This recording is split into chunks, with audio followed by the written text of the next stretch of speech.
Si quelqu'un me racontait ce que je vis, je lui dirais de partir tout de suite, et pourtant, toi, tu restes?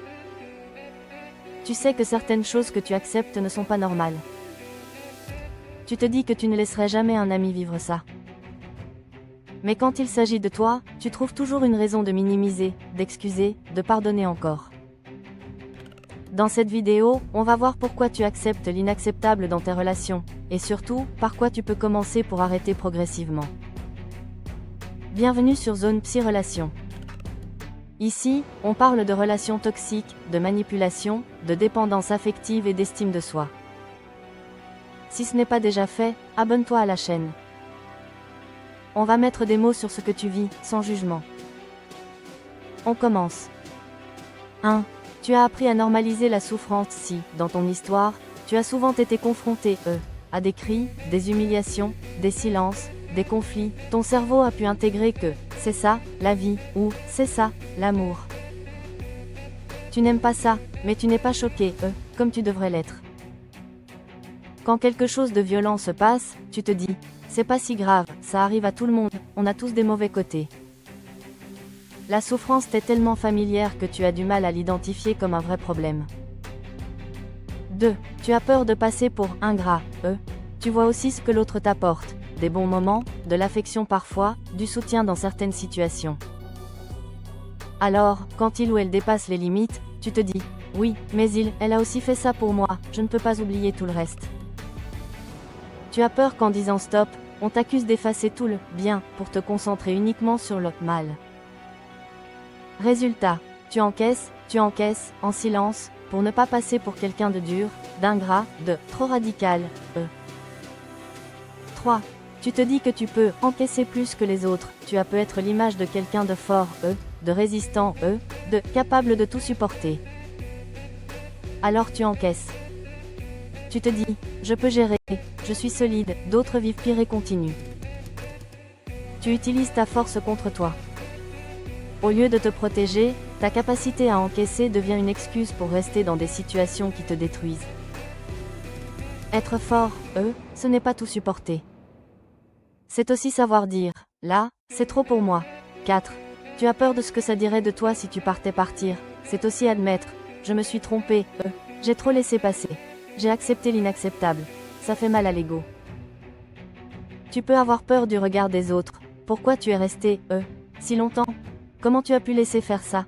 Tu peux même avoir peur de ton propre regard, de ce que tu te dirais à toi-même.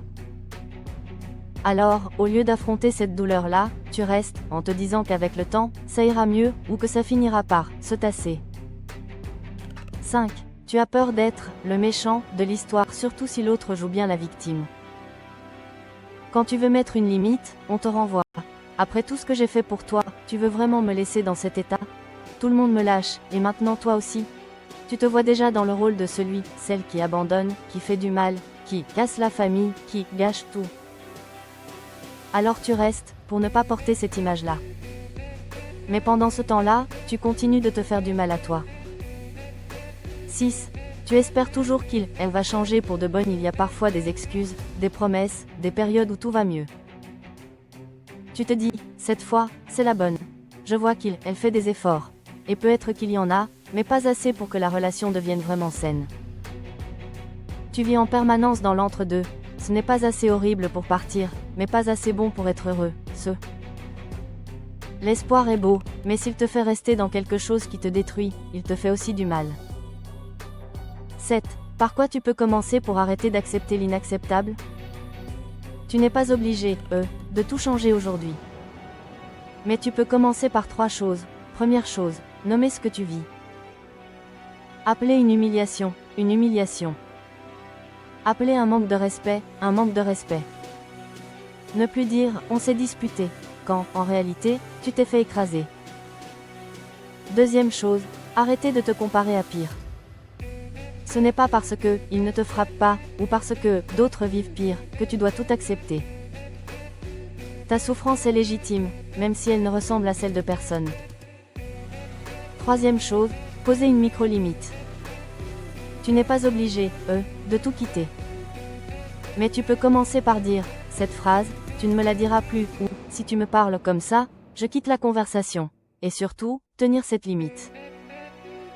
C'est petit, mais c'est énorme pour ton cerveau. Tu lui montres que tu peux, parfois, te choisir toi. Pour finir, si tu t'es reconnu, dans cette vidéo, ne te jette pas la pierre. Tu n'acceptes pas l'inacceptable parce que tu es faible, mais parce que tu as appris à survivre comme ça, à faire avec, à te protéger comme tu pouvais. Maintenant, tu peux apprendre une autre façon de te protéger, en posant des limites, en te respectant, en sortant doucement de ce qui te détruit. Sur Zone Psy Relation, on va continuer à parler de ces schémas, de ces phrases, de ces excuses, et surtout, de comment te reconstruire après. Si cette vidéo t'a parlé, abonne-toi à la chaîne. Regarde aussi les shorts de Zone Psy Relation. Ce sont des rappels rapides pour les jours où tu doutes, où tu culpabilises, où tu as envie de tout minimiser. Tu as le droit d'arrêter d'accepter l'inacceptable. On se retrouve dans la prochaine vidéo.